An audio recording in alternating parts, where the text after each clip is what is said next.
Hello and welcome to ज़रा हट के। मुबश्शिर ज़ैदी, ज़रार खुड़ो और वसतुल्लाह खान का सलाम कबूल कीजिए। आज की हमारी बड़ी स्टोरी हमने बड़े दिनों से प्लान की हुई थी कि खैबर पख्तूनख्वा में जो बिलियन सुनामी ट्री हो रहा है, मगर ऐसा हुआ कि बीच में एक कंकर आ गया। अच्छा, सारी को इलेक्शन कमीशन वाला। हाँ, तो उससे पहले आज सुबह आपने इलेक्शन कमीशन में देखा कि पीटीआई के सरबरा इमरान खान और जहांगीर तरीन जो हैं उनके ख़िलाफ़ रेफरेंसेस मेंटेनेबिलिटी के ऊपर फ़ारिग हो गए। अब ये कहना कि टेक्निकली फ़ारिग हुए हैं या नहीं हुए हैं, मेरे ख्याल में मेंटेनेबिलिटी जो है वो पहला मरहला होता है, मेरिट्स बाद में डिसाइड होते हैं। तो let's take it on a face value कि जब ये रेफरेंस जो है मुस्तरद कर दिए गए हैं, तो अब ये कहना कि जी इल्ज़ामात थे और ये थे, वो तो स्पिन है। और चीफ इलेक्शन कमिश्नर ने क्लियरली कह दिया है कि जी ये सुनने के काबिल नहीं। हाँ, वही तो बस खत्म हो गई मतलब जब सुनने के काबिल ही नहीं है तो वो तो बात की बात आएगी ना। पिक्चर बाकी है, वो हाई कोर्ट में चैलेंज कर रहे हैं। दानियाल अजीज और तलाल चौधरी मुस्लिम लीग नून की जानिब वो से, तो आपको पता है वो तो करेंगे। और असासे छुपाने और बैंकों के कर्जे माफ कराने के इल्जाम थे ना। वो तो खैर सर, इल्ज़ाम तो कुछ भी लगा सकते हैं ना। हाँ। हमारे ऊपर ये अच्छी बात है कि कोई ना ये इल्ज़ाम लगा सकता है कि इनके असासे हैं, ना ये कि इनके बैंक अकाउंट से अगर दिखा दे तो बेचारे शर्मिंदगी में खुद ही आज ही चेयरमैन कप्तान क्लियर हो गए और आज ही एक उनके खैबर पख्तूनख्वा जिसको हुकूमत की सब तारीफ करते हैं कि वहाँ पर जो है वो फंस गए। वो ये कि नेशनल अकाउंटेबिलिटी ब्यूरो के जो सरबराह हैं, चेयरमैन हैं कमरुज़्ज़मान साहब, उन्होंने एक इंक्वायरी की मंजूरी दी। उन्होंने कहा कि जिसमें ये कहा गया है कि खैबर पख्तूनख्वा असम्बली के स्पीकर असद कैसर साहब न सिर्फ अपनी आमदनी के ज़राए से बढ़कर उनके असासे हैं, बल्कि उन्होंने 55 लोगों को खैबर पख्तूनख्वा असम्बली में विदाउट मेरिट जो है एम्प्लॉय किया। उसके अलावा ये भी कहा गया कि उनके कुछ स्टेक्स हैं एक स्कूल में और उन्होंने इन्फ्लुएंस किया as Khyber Pakhtunkhwa assembly speaker के कि उनके स्कूल के नताइज बढ़ें। उसके अलावा ये भी है कि उन्होंने एक साहब को भर्ती किया जिनको इस बात पर निकाला गया था कि वो हीरोइन लेके जा रहे थे PIA की, और ये वो वाली हीरोइन नहीं है जो हम जिसके बारे में हम बात करते हैं। जो आजकल ये पुड़ी वाली हीरोइन है। सुन लें तो दो चार चीज़ें और भी हैं इसके अलावा। उन्होंने कहा तामीराती मंसूबों में 30% बतौर कमीशन वसूल किया, और उसके अलावा जो है उन्होंने जो सारे ठेके दिए वो जो है अपने दोस्तों को, रिश्तेदारों को। उसके अलावा जब ये मुझे जो ये 55 अफराद को गैर कानूनी तरीके से भर्ती करने वाला जो है उस पर मैंने चेक किया तो मुझे बताया गया, जो हमें इन्वेस्टिगेटिव ज़राए उन्होंने कहा जी जनाब इन सब का ताल्लुक़ उनके हल्के से है और ना ये एडवर्टाइज़ किए गए तो और ना किसी प्रोसेस के थ्रू। बहरहाल अब उनका हम एक साइड की बात तो नहीं करते ना। असद कैसर साहब ने कहा है कि बिल्कुल अगर मेरे ऊपर कोई इल्ज़ामात लगाए गए हैं तो मैं उनका सामना करने को तैयार हूँ। और एक उनका ये भी कहा गया कि बनी गाला यानी इमरान खान साहब की जो जगह है उसके करीब ही मोहल्ला तो ये महल्लाती साजिश नहीं है।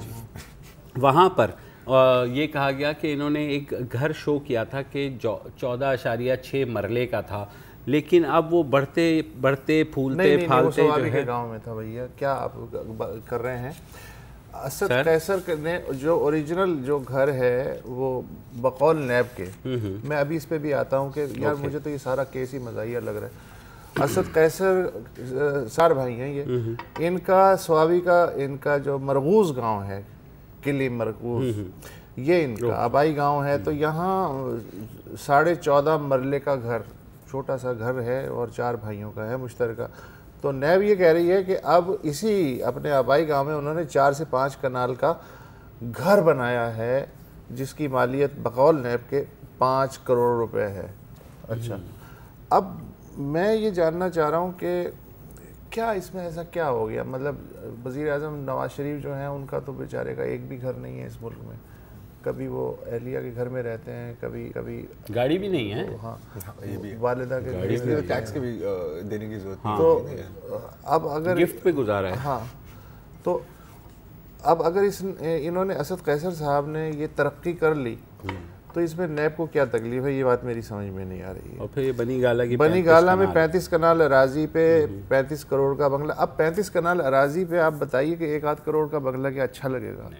नहीं, ज़्यादा बहुत आउट ऑफ प्लेस होगा। आउट ऑफ प्लेस होगा ना, भद्दा लगेगा। फिर 35 कनाल खरीदने की जरूरत क्या, अगर आप 35 करोड़ का बंगला भी नहीं बना सकते तो। और फिर वो कह रहे हैं कि 2012 में ज़मीन खरीदी गई। अब 2012 में ज़मीन खरीदी गई तो क्या 2017 में 35 करोड़ का आदमी बंगला भी ना बनाए? यार ये तो अनरीजनेबल लोग हैं, ज्यादती की बात है। उन्होंने ये कहा कि मैंने हुकूमत में आने से पहले फिर एक चार्ज जो नैब का है कि जी कायदे-ए-आज़म पब्लिक स्कूल में 25% की शराकत है अपने असद कैसर साहब की, और उन्होंने इस स्कूल के नताइज बेहतर दिखाने के लिए एजुकेशनल बोर्ड्स के जो अहलकार हैं, कंट्रोलर्स वगैरह, उनकी मुट्ठियाँ गर्म की। उसमें ना देखें, अब क्योंकि मुझे पता कायदे-ए-आज़म के नाम पे स्कूल था ना, तो कायदे-ए-आज़म के नाम पे नोट भी होते हैं, तो मतलब कोई ऐसा नहीं, उनकी भी तस्वीरें होती हैं सर। एक बिक गई है ये गवर्नमेंट। हाँ, ये देखें, ये एक सीरियस चार्ज इस वजह से है जो आप इस वक्त वो कर रहे हैं कि ये असद कैसर को आपने बुलाया नहीं तो कोई ना कोई तो वकालत करेगा ना। नहीं, मैंने उनका बताया ना कि वो कह रहे he is willing to face the charges. यार बात ये है कि उसने जो पैसे दिए महकमा तालीम के एहलकारों के साथ ये रिजल्ट बेहतर बना देगा, तो भाई इसमें नीयत बुरी तो नहीं थी, फरोग तालीम के लिए काम किया। हमारी दफा क्यों कोई ऐसा नहीं था जो पैसे देता है? आपकी किस्मत है, अब आपकी किस्मत है। मतलब कैसर साहब यार थोड़ा सा आप पहले पैदा हो जाते तो यार हमारे रिजल्ट भी फिर जनाब अच्छा हमारी टाइमिंग हमेशा फिर कह रहे हैं कि सूबाई असेंबली सेक्रेटेरिएट में बिला इश्तिहार और कानूनी तकाजे पूरे किए बगैर 55 अफसरान की भर्ती की, और कोई साहब वक़ार शाह उनको 19वें ग्रेड में भर्ती किया, कोई इश्तिहार नहीं दिया। भाईजान बात यह है कि करम नवाजी हमेशा घर से शुरू होती है, फिर दोस्त आते हैं, मोहल्लेदार आते हैं। अब अच्छा ये एतमाद के लोग होते हैं। अब अगर फ़र्ज़ करें मुझे भर्ती कर लें, मुझे तो नहीं जानते ना असद कैसर साहब, अब पता नहीं मैं कैसा काम करूंगा कैसा नहीं करूंगा, तो कम से कम इन 55 अफराद को ये ज़ाती तौर पे जानते तो है ना कि ये कितनी एफिशिएंसी से चैरिटी बिगिंस एट होम वाली, तो इससे कारकर्दगी बेहतर ही होगी ना, असेंबली के गिर तो नहीं सकती है। फिर जनाब एक इल्ज़ाम लगा दिया कि जी PIA में बदउनवानियों में मुलविस रहे वक़ार शाह साहब और ये असद कैसर, और दोनों ने PIA के हुकाम और पर्ल कॉन्टिनेंटल की इंतज़ामिया से मिलकर इदारे को खासा माली नुकसान पहुँचाया। माली नुकसान क्या पहुँचाया जनाब? PIA का अमला पर्ल कॉन्टिनेंटल में रहता है, 12 बजे दोपहर चेकआउट टाइम होता है दुनिया के हर अच्छे होटल में। ये बकौल नैब के ये दोनों 12:30 बजे चेकआउट करवाते थे, आधा घंटा लेट, ताकि अगले दिन का किराया चार्ज करवा के दोनों आपस में बांट लें। ओहो, अब यार ये तो छोटा काम, ये कितनी छोटी सी बात है, इसलिए कि सोच है यार तुझी। वो जो PIA का जर्मन CEO है उस पे कितने बड़े बड़े चार्जेस लगे हुए, मतलब नाम ECL पे लगा दिया, ECL पे लगा दिया ना। मगर उसके दौर में जो है जर्मनी का एक अजायब घर है, उसको PIA का एक एयरबस तैयारा दे दिया गया, भाई तू ले जा अजायब घर में। हाँ, अजायब घर को दे दिया उन्होंने, तकरीबन $2 मिलियन में दे दिया उन्होंने। ओके, है ना।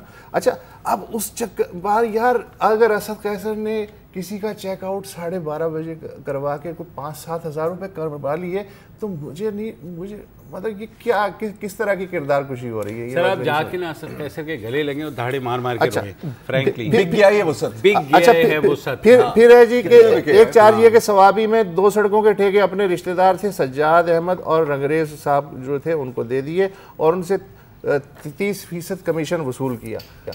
अच्छा, 30% कमीशन वसूल किया ना, 70% तो लगा दिया ना। मिस्टर 30% कह सकता हूँ या नहीं कह सकते? नहीं, आप कह सकते हैं। अच्छा, लेकिन मैं फिर भी ये मुकाबलतन सिंध गवर्नमेंट से तो बेहतर हुआ, सिंध गवर्नमेंट से बेहतर है। अच्छा, फिर 30% तो यार वैसे भी सर्विस चार्जेस वगैरह मिसलेनियस में चले जाते हैं, तो अभी मतलब इसको भी अगर करप्शन के खाते में डाल दिया, मार्केट में फाइंडर्स बड़ी ज्यादा होती है वैसे। फिर अच्छा, फिर अगेन एक चार्ज है कि जी स्वाबी यूनिवर्सिटी की वाइस चांसलर हैं मैडम नूरजहां, उनसे मिलके अमले की तकर्रियाँ करवाई और पैसे खाए। यार कितने पैसे खा लिए होंगे? मतलब एक जो लेक्चरर है उसकी क्या तनख्वाह होती है, उसमें से कितने पैसे ले लिए होंगे? और वो भी लेक्चर किस नियत से भर्ती करवाए? भाई तालीम देंगे ना बच्चों को, ये कोई नहीं देखता, ये देखते जी करप्शन कर लिए। यार ये तो अजीब।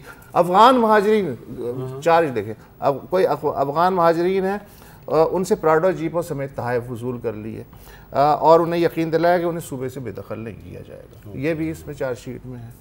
यार तोहफा अगर कोई दे तो कोई इनकार कर लोगे?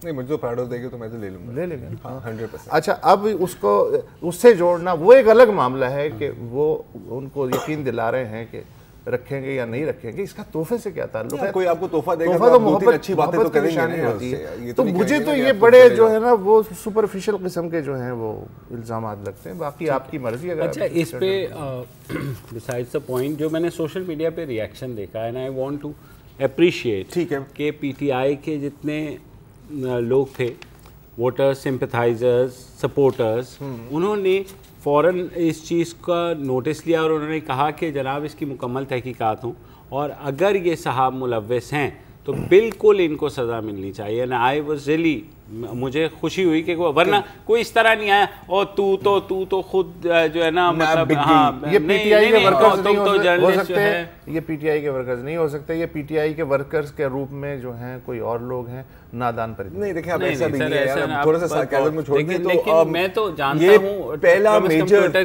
मेरे नज़र में, आई थिंक पहला मेजर कोई करप्शन स्कैंडल है जो इस दौर में केपी से आया और यही एक बहुत बड़ी बात। अच्छा, ताज्जुब की बात है, ताज्जुब की बात बिल्कुल, मतलब क्योंकि इमरान खान और पीटीआई वाले खड़े होके सीना तान के कहते हैं कि ऐसी हुकूमत होनी चाहिए, ऐसा अगर कोई हमारे दरमियान कोई अगर ऐसी कोई हमसा हो तो सामने आए, और सारे लोग वाकई इधर उधर बगले झाँकते हैं उसके बाद कि भाई वाकई केपी में कुछ चीज़ें बेहतर हैं, एडमिनिस्ट्रेशन बेहतर है, पुलिस यार। इसको आप इस एंगल से क्यों नहीं देखते कि बुराई से निमटने के लिए ज़रूरी है कि आप बुराई के अंदर घुस के पहले उसे समझे तो सही ना। तो असद कैसर ने इसके अलावा और क्या किया है मुझे बताएं। असद कैसर मेरे ख्याल अगर यहाँ पे होते तो अभी वो ब्रेक ले लें। वो उनकी आंखों में आंसू तो आ गए, आंखों में आंसू। मैं वही कह रहा हूँ, दाढ़े मार मार के लिपट के अब रुलाएगा क्या? हाँ, नहीं, लेकिन I think they will take action on this because ये उनका एक बहुत बड़ा सेलिंग पॉइंट है, clean governance, non corruption, so on and so forth. तो और पार्टी के अपने वर्कर्स का भी प्रेशर आएगा। और फिर ये भी कहते हैं कि जब चार्जेस हों तो आप ओहदे से अलग हो जाएं और जब तक वो ना हो जाए तहकीकात तो उसके बाद हाँ लेट्स सी। अभी तो ये चीज़ सामने आई है और फिलहाल क्योंकि एक्सक्लूसिव हमारे पास ही थी तो अगर किसी को चाहिए तो हमसे रुजू करें। एक छोटी सी ब्रेक लेते हैं, फिर आते हैं अपनी मेन स्टोरी पे कि पाकिस्तान सब्ज़ हो रहा है बल्कि सरसब्ज़ हो रहा है।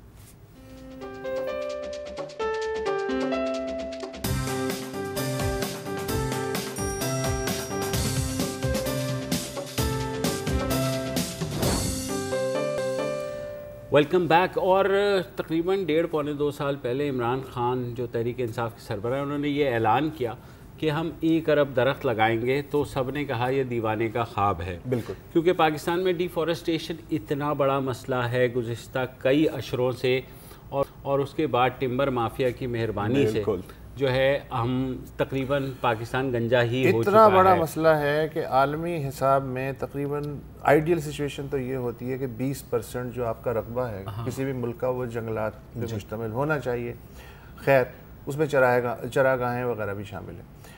पाकिस्तानी ऑफिशियली कई कुछ साल पहले तक कहते रहे जी 12% रकबा जो है वो हम अभी तक जंगलात पे। अच्छा, किसी ने ज़ाहिर है एक कहका लगा दिया कि यार ये किस तरह का मजाक है, तो अब वो बेचारे कहते हैं जी 4% अभी भी जंगलात बाकी हैं। लेकिन हकीकत ये है कि जो यूनाइटेड नेशन का जो एग्रीकल्चर प्रोग्राम है उसके तहत कि पाकिस्तान में 2% से भी कम हो चुके रकबे पर जंगलात बाकी बचे हैं, और उसमें से भी 40% सिर्फ खैबर पख्तूनख्वा में है, बाकी सब गंजे हो चुके हैं। अच्छा, और हम हमेशा अभी बात करते हैं ना कि अगर आने वाले दिनों में पाकिस्तान को सबसे बड़ा खतरा क्या है, तो उनमें से एक खतरा है क्लाइमेट चेंज।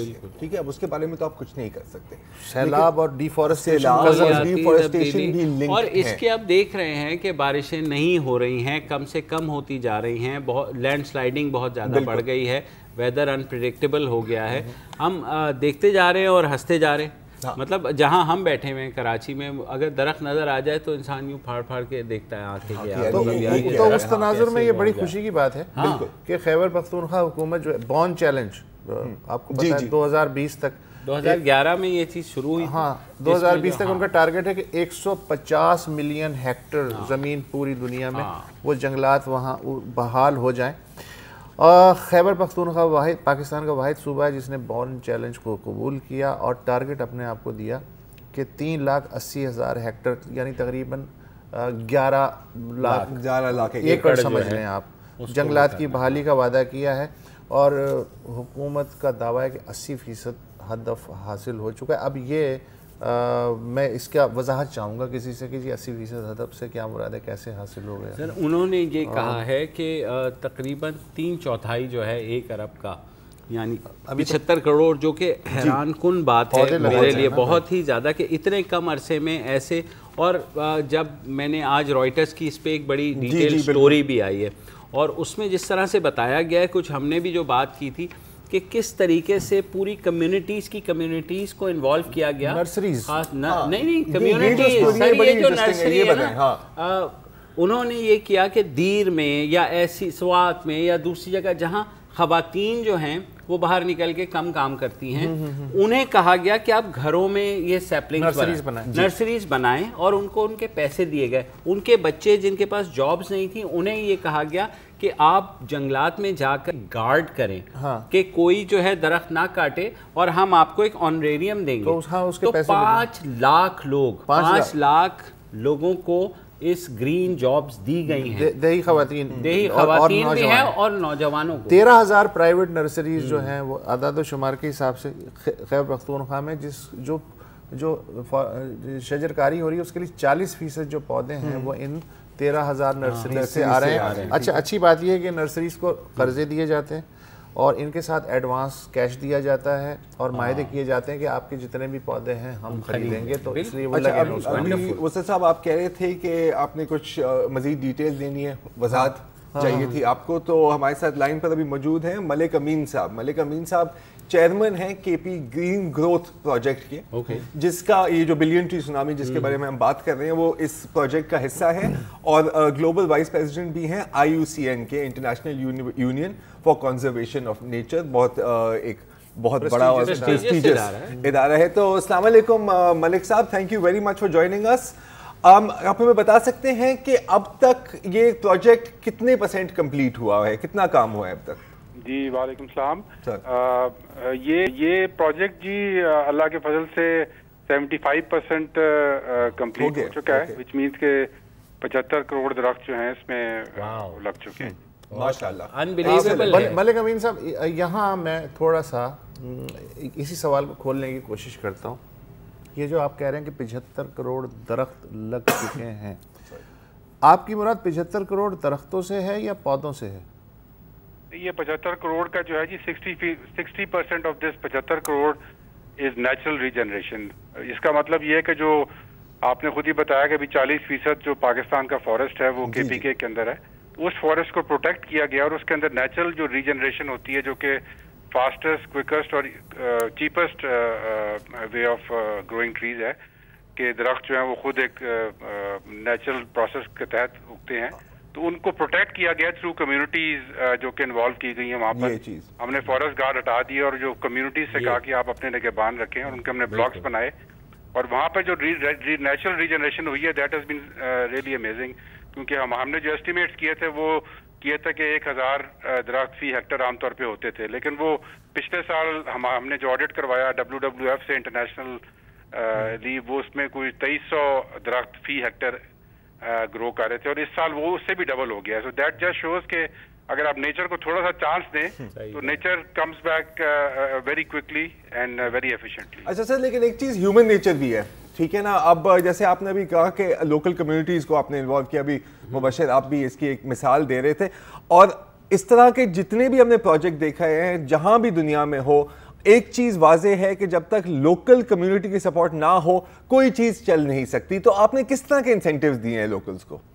हाँ देखिए, इसमें जी हमने जब ये इसको प्लान किया था शुरू में तो हमने ये फोकस रखा था कि ये जो भी प्रोग्राम हम करेंगे this has to be people centric, और जो लोग इन्वॉल्व हैं इन जंगलों में रहते हैं उन्हीं ने इनको प्रोटेक्ट करना है। और इसी तरह जो ये मैं आपको 60% लोगों की बता रहा हूँ कि इसमें हमने ब्लॉक्स बनाए फॉरेस्ट के, और जहाँ पर फॉरेस्ट गार्ड्स पहले गवर्नमेंट के हुआ करते थे वहाँ पर उनको कम्युनिटीज के हमने हवाले किए वो ब्लॉक्स, और उनको कहा कि जी अब आप अपने गार्ड्स देंगे, और उनको हमने फॉरेस्ट निगहबान का नाम दिया and they were paid through those communities. Government ने वो पैसे कम्युनिटीज को दिए और कम्युनिटीज ने आगे वो निगहबान को दिए, और फिर उन्होंने उसको इस तरह प्रोटेक्ट किया कि जो इससे पहले कभी नहीं हुआ था, और उसमें बहुत सारे लोगों ने शहादतें भी हासिल किए। And I am very happy to say कि हमने एक पिछले साल आई थिंक ये सवाबी के एरिया में एक शहादत हुई और हमने वो इंटरनेशनल पार्क रेंजर सर्विस को उसका केस भेजा और उन्होंने कल उसको अपने ऑनर रोल के ऊपर डाला है और उस शख्स के लिए $1500 का चेक भी भेजा है। अमीन साहब, हम आपसे बात जारी रखेंगे, एक वक्फे का न्यूज़ अपडेट टाइम हुआ है, उसके बाद वापस आते हैं। बहुत से ऐसे सवालात हैं कि किसका आइडिया था, कैसे जा रहा है, पूछेंगे आपसे इस वक्फे के बाद।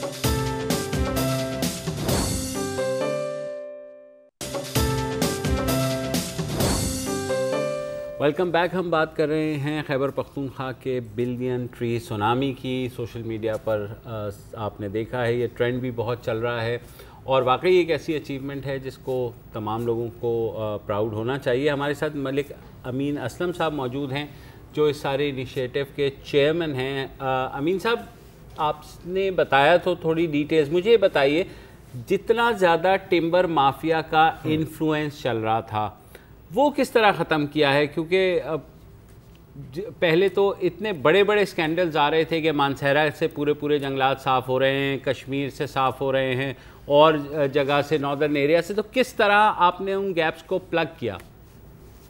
जी, ये सबसे इम्पोर्टेंट फैक्टर था जब हमने ये प्रोजेक्ट शुरू किया। तो सबसे इम्पोर्टेंट ये चीज़ थी कि we had to push back the timber mafia और उसमें हमने एक स्ट्रैटेजी बनाई जी कि जब तक ये नहीं होगा इस प्रोजेक्ट को हम आगे नहीं ले जा सकेंगे। और उसमें जो मेन एस्पेक्ट था जिसकी वजह से ये पुश बैक कामयाब हो सका है वो पॉलिटिकल कमिटमेंट थी।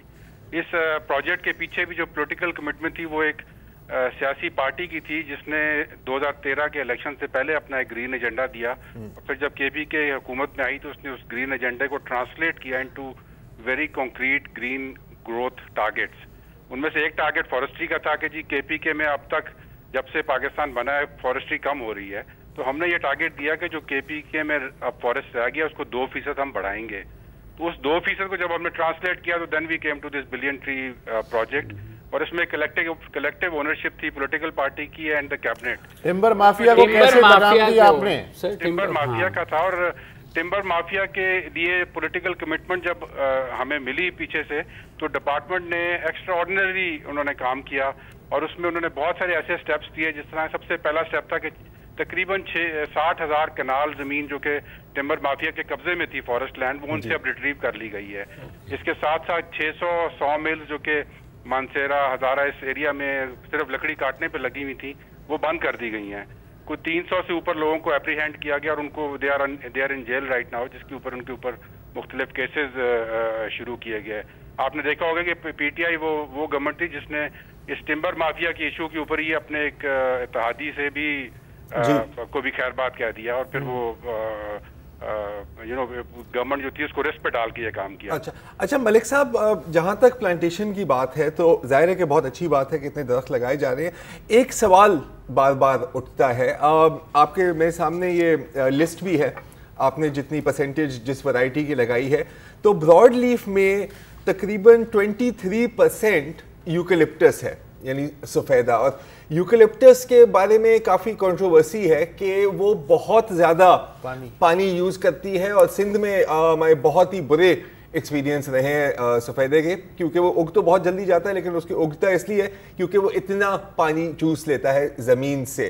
तो इसको आप कैसे एक्सप्लेन करेंगे?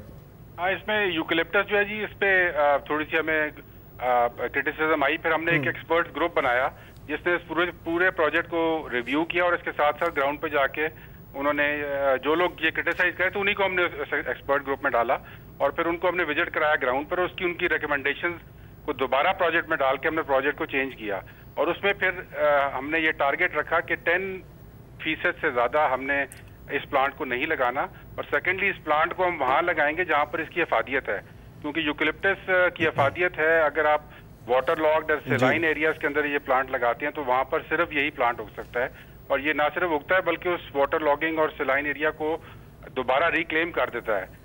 कल हम अपने चेयरमैन इमरान खान साहब के साथ जो बन्नू में और लकी वर्मत के एरिया में गए, वो एक रिवर बेड में एरिया था which was heavily water locked, जहाँ पर कुछ नहीं उग रहा था, लेकिन आप वहाँ पर तकरीबन 7.5 1000 Hector which is bigger than Changa मांगा का ब्लॉक फॉरेस्ट लग चुका था, जिसमें मेन प्लांटेशन यूकलिप्टस और इसकी शीशम की थी।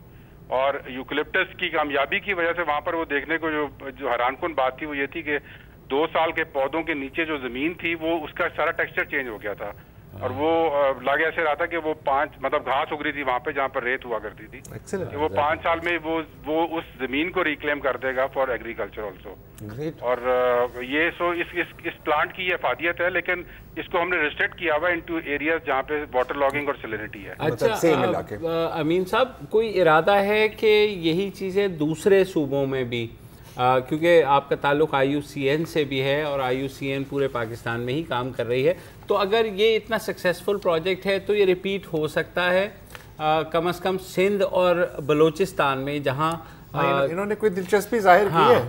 आप लोगों से रब्ता किया? आई थिंक ये भी एक बहुत पॉजिटिव एस्पेक्ट है इस प्रोजेक्ट का कि इस प्रोजेक्ट को शुरू में इसके ऊपर मजाक उड़ाया गया, उसके बाद तनकीद की गई और उसके बाद फिर इसको रेप्लिकेट करने की कोशिश की गई, विच वाज वेरी पॉजिटिव, क्योंकि government of Pakistan at the federal level उन्होंने एक ग्रीन प्रोग्राम लॉन्च किया है जिसके जो बिल्कुल मिरर कॉपी है इसी प्रोग्राम। अच्छा, so we are very happy के because as they say imitation is the best form of flattery.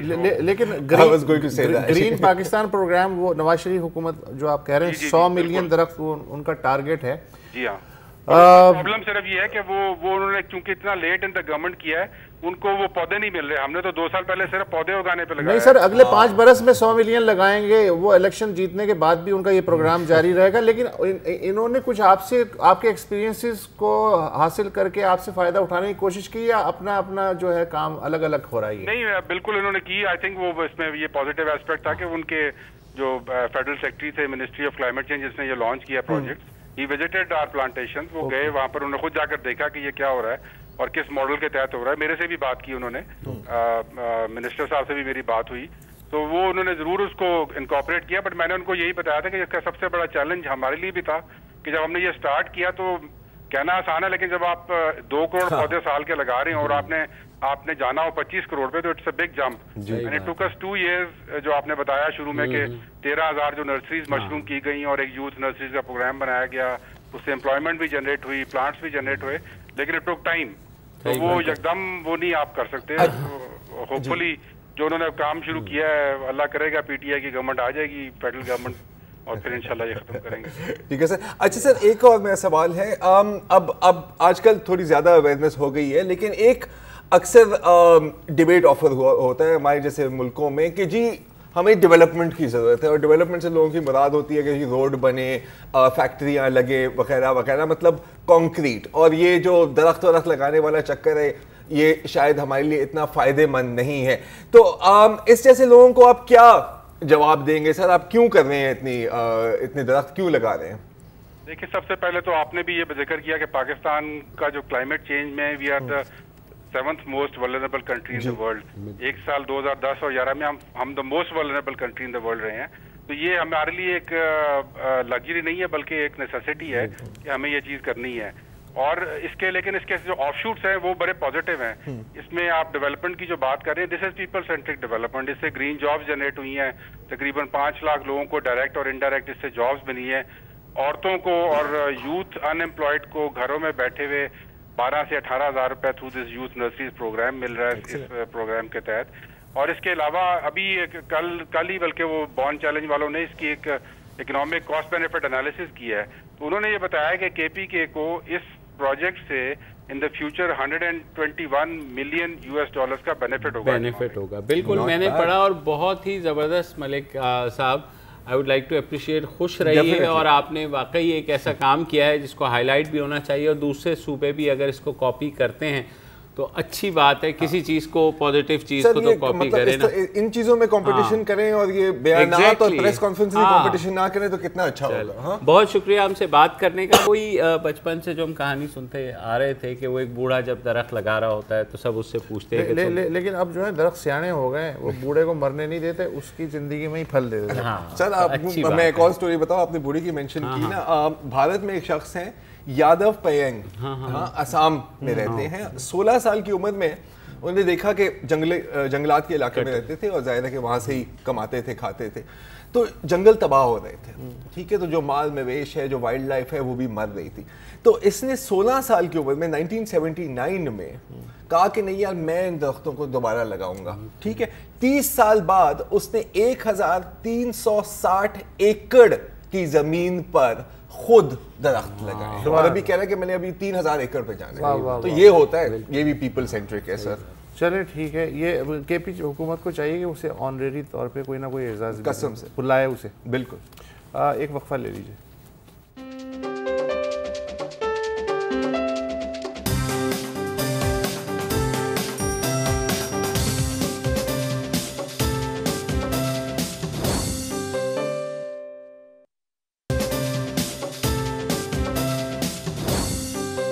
Welcome back. जैसे चर्च के आदि को चर्ची कहते हैं और हेरोइन के आदि को हेरोइनची कहते हैं, तो कोई हर्ज नहीं है अगर हम स्मार्टफोन के आदियों को फोनची कहें। और आपको ये भी बताते चलें कि इसी टेबल पर दो बहुत बड़े फोनची बैठे हुए हैं, एक हूँ मैं और एक है मुबशिर। और हमारी आदत होती थी कि जैसे ही सेगमेंट खत्म होता था, ब्रेक शुरू होती थी, तो हमें फ़ोन निकल आते थे, हम ट्विटर पर लग जाते थे।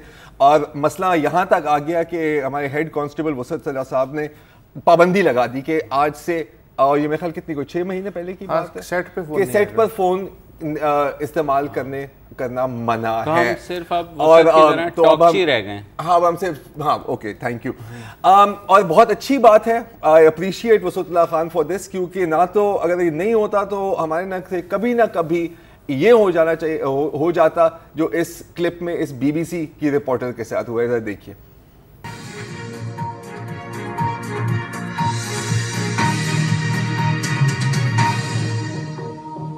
Hello, you're watching BBC News with Joanna Gosling. An update on our headlines on BBC Newsroom Live. जी, इतनी मगन थी ये फोन में कि जो भी व्हाट्सएप कर रही है, ज्यादा चालाक है। वो कैसे स्प्लिट सेकंड पहले जो है ना यूं करके बैठा। हाँ, लेकिन इससे ना फिर क्यों मिस हो गया। हाँ, बिल्कुल। लेकिन एक दो दफा हमारे साथ हुआ है, ये हैंड हुआ है। और ऐसे सिर्फ एंकर के साथ नहीं होता, आपने देखा होगा कि टॉक शो गेस्ट में भी अक्सर वो नीचे देख के ट्वीट कर रहे होते हैं, जो भी कर रहे होते हैं, और हालांकि वो लाइव होते हैं। अच्छा, ये सिर्फ अगेन कोई टीवी का इशू नहीं है। आप कहीं भी जाए, आप किसी रेस्टोरेंट में जाएं, तो आपने अक्सर देखा होगा कि टेबल पर एक पूरी फैमिली बैठी हुई है, एक दूसरे से बात नहीं कर रहे, सबके हाथ में फोन है और फोन पर है, दोस्त बैठे हुए हैं लाइन में, बच्चे तो आजकल हर एक इस नॉन सोशल चीज को कहते हैं सोशल मीडिया। इसको ये देखो, हो सकता है कि वो एक दूसरे से ही बात कर रहे हो, लेकिन व्हाट्सएप पे गारंटी नहीं है, इन्वेस्टिगेटिव नहीं किया मैंने। व्हाट्सएप पे अब्बा डांटते अब ये इतना, ये तो है, अब इतना आम हो गया ये कि हमें पता ही नहीं लगता कि हमारे हाथ में फोन है, कोई हमारे से बात कर रहा है, हमें समझ ही नहीं आ रही होती। तो एक अमेरिकन फोटोग्राफर एरिक पिकर्सगिल ने काम किया कि बिल्कुल ऑर्डिनरी लोगों की तस्वीरें ली उसने, और जो फोन्स हैं वो उनके हाथों से एडिट आउट कर दिया। अगर तुम फुल स्क्रीन पे चलाओगे तो थोड़ी समझ आ जाएगी लोगों को, प्रोड्यूसर साहब। तो एक अजीब किस्म का मंजर पेश होता है कि सब लोग देख रहे हैं और अपने बस हाथ को देखते जा रहे हैं, हाथ को देखते जा रहे हैं। एनीवे, ये अब नॉर्मल है। एक और मसला ये है कि हमारे चलने का अंदाज तब्दील हो गया। आपने रोड पे देखा होगा, लोग चल रहे होते हैं, कराची में थोड़ा कम क्योंकि मोबाइल छीनने का चांस हमेशा होता है, लेकिन लोग चल रहे हैं, वो आगे नहीं देख रहे, अपने फ़ोन को देख रहे हैं, फ़ोन को देख रहे हैं, और जो फ़ोन पे नहीं इस्तेमाल कर रहे वो इनके अंदर टकराते रहते हैं। तो अब क्या हुआ है कि दो शहरों में, चीन के एक शहर में और बेल्जियम के एक शहर में, उनने बाकायदा लेन्स बना दिए हैं जो सिर्फ मोबाइल फ़ोन यूज़र्स के लिए हैं। जैसे ये देख रही हैं, ये जो लेफ्ट वाला लेन है, ये मोबाइल फ़ोन यूज़र्स के लिए है। बिल्कुल जैसे रोड पर एक फास्ट लेन होती है, एक स्लो लेन होती है, एक बस लेन होती है, तो ये है आपकी टेक्स्ट लेन, और लिखा भी हुआ है ये फोनची लेन है, बिल्कुल खैबाने फोनची, तो इस पे लिखा हुआ है टेक्स्ट यूजर्स लेन। अच्छा, लेकिन फिर भी अब आप चल तो रहे हो, कभी कभी लोगों को पता नहीं आता कि यार फुटपाथ खत्म हो गया, रोड शुरू हो गया। और अक्सर आजकल ये भी हो रहा है कि इस तरह एक्सीडेंट हो जाता है, गाड़ी आती है, आप फोन पर लगे हुए हो, धूम। तो 3 शहरों में, आई थिंक एक जर्मनी में, नेदरलैंड्स में और ऑस्ट्रेलिया में, उन्होंने कहा कि यार अगर लोग ऊपर नहीं देख सकते ट्रैफिक लाइट को, तो क्यों ना ट्रैफिक लाइटों को जमीन पर लगा दें। और ये आप देख सकते हैं पिक्चर्स में कि the street lights, traffic lights अब फ्लोर पर हैं, ताकि अगर आप टेक्स्ट भी कर रहे हैं तो आपको अगर ये रेड कलर नजर आ गया तो उम्मीद है कि आप रुक जाएंगे। में फोनची के अलावा हीरोइनची भी लैंड कर सकते हैं, ये भी हो सकता है। अच्छा, कोई लोग कहते हैं कि नहीं यार मुझे मतलब फोन यूज ही नहीं करना और मैं बहुत बुरी तरह से एडिक्ट हो गया हूँ, ये किसी तरह रोक लो। तो एक कंपनी ने एक जूते इजाद किए हैं, वो अगर आप पहने तो आपके जितने भी फोन पे एप्स हैं वो ब्लॉक हो जाते हैं। ये वो स्पेशल ऐप ब्लॉकिंग शू, लगता है कि जेम्स बॉन्ड वाला है ना, वो हील के अंदर टेक्नोलॉजी लगाई हुई है। जूते का नाम 3310 मुझे लगता है ये नोकिया वालों ने निकाला, साजिश है ये है, बिक गया है नोकिया। एनीवे एज यूजुअल 4-5 और चीजें भी हैं, लेकिन मुझे 30 सेकंड की वार्निंग मिल गई है। अब मैं क्या करूं? अब 20 सेकंड आप बात नहीं करेंगे? नहीं, मैं बस खत्म कर सकता हूं। ये क्या सर? नहीं, अब आप प्रोग्राम की इजाजत ले लें ताकि उसके बाद फिर आप जो है यूं कर सकें। नहीं वो तो सर वो तो मैं आपके डर से लेके ही नहीं आता। अब नाज़रीन ये देख रहे हैं हम पे क्या क्या जुल्म हो रहे हैं। आपका ईमान ताज़ा हो गया होगा क्योंकि आप तो 3310 वाले हैं। वैसे नाज़रीन को इनकी तस्वीरें दिखानी पड़ेंगी कि किस तरह के फोन। हमने फुटेज ली थी लेकिन अनफॉर्चुनेटली वो अभी तक चलाई नहीं है हमने वो। लेकिन इसका ये मतलब नहीं कि चलाई नहीं जा सकती। हाँ बिल्कुल, लेकिन इजाज़त दीजिए फिलहाल, कल तो आप ही का दिन है, आप बातें कीजिएगा, हम सुनेंगे। खुदा हाफिज़।